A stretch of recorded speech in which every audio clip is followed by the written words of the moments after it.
Russia's defense ministry has ordered its first batch of Kolizhia SV self-propelled guns. Military observer Andrei Kotz decided this was a perfect opportunity to consider some of the most powerful artillery systems already in use by the Russian armed forces.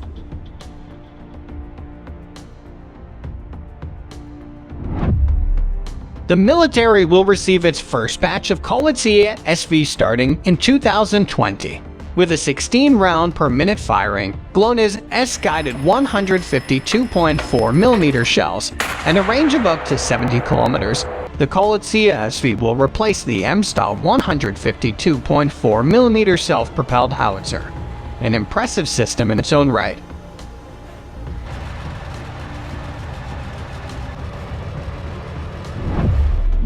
RIA Novosti military observer Andrei Kotz, who some readers may already be familiar with for his top 5 list, decided to create a new one, this one about the top 5 most powerful artillery systems in use by the Russian armed forces.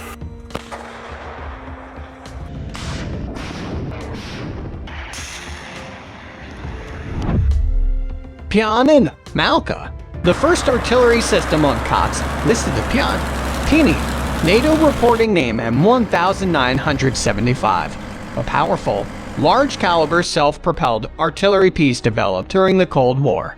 In the 70s and 80s, both the USSR and the USA were looking for an effective way to strike large concentrations of enemy troops at a relatively short distance using low-yield tactical nuclear weapons.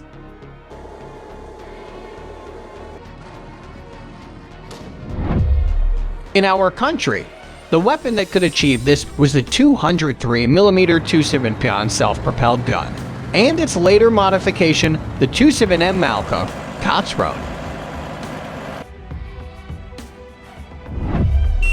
Alongside its ability to fire nuclear rounds, engineers would also eventually create powerful non-nuclear munitions for them, the observer noted. For example, the 110 kilograms DFA-35 high-explosive fragmentation projectile can hit enemy targets at distances up to 50 kilometers. In other words, in terms of combat capabilities, the self-propelled gun comes very close to the main guns of a World War II-era battleship. However, these systems' power and range are not only advantages but to some extent disadvantages, the journalist admitted. In Russia, one can count on one hand the number of firing ranges suitable for firing from these guns at medium or maximum range. In addition, the mm munition stock for these self-propelled guns is quite small, 4 rounds for the Pion and 8 for the Malka. Nevertheless, over 300 of these self-propelled guns are still stored in the arsenals of the armed forces.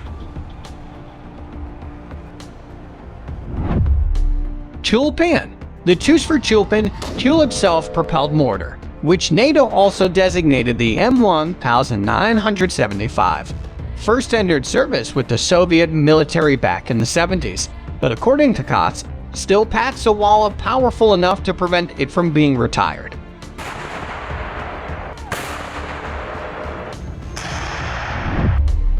The Tulpan's main trump card is its broad range of destructive 240mm ammunition, including high-explosive, incendiary, cassette and guided rounds.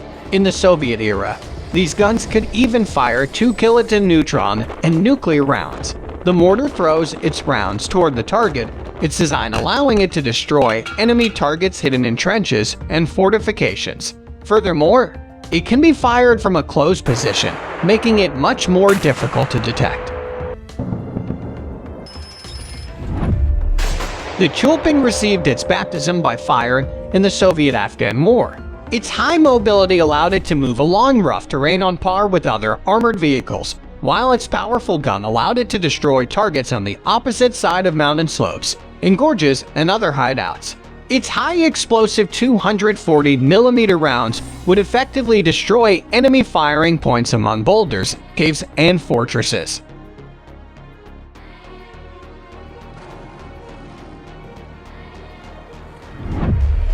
Vina. The Tu-31 Vina, Vane 120mm self-propelled mortar system is significantly newer than the other systems in this list, with deliveries into the Russian army starting only 2010.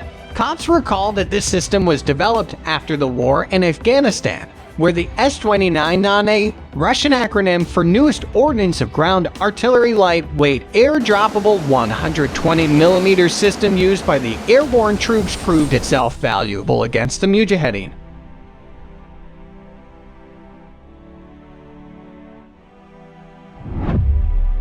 After this experience, the Ministry of Defense decided that a similar weapon was needed by the ground forces, this time based on a BMP-3 APC chassis, and the Vina was born.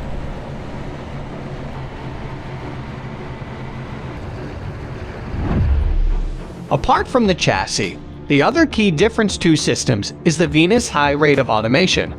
Kotz explained, each system is equipped with a gun computer system providing for the sending and receipt of firing data. The information is displayed on the monitor by the vehicle's commander. The onboard computer is capable of simultaneously storing information on about 30 targets. The commander simply needs to choose the target. From there, the system automatically aims the gun. In the event of a sudden appearance of a new target, the Vina is ready to fire its high-explosive projectile just 20 seconds after receiving this information. The combined gun howitzer and mortar system is capable of firing any kind of 120mm rounds, regardless of country of origin, making it an attractive weapon for export. Smerch, saving the most formidable for last. Kotz described the BM-30 Smerch Whirlwind as the most powerful rocket artillery system in the world. First introduced in 1987, the system, with one volley, is capable of raining 12 300mm 250 kg cluster fragmentation/high explosive or thermobaric warheads down on the enemy's head.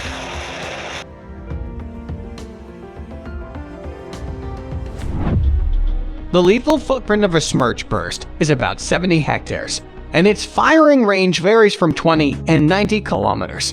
According to experts, the volleys of 6 Smerch units. Today, the original Smerch artillery systems are being complemented by the more advanced Smerch S. Kotz noted that these systems provide the possibility for autonomous trajectory correction during flight, achieved through the use of gas dynamic control devices receiving signals from S control system. Simply put, this weapon, created to defeat large area targets, has become highly accurate and can effectively engage in pinpoint targeting.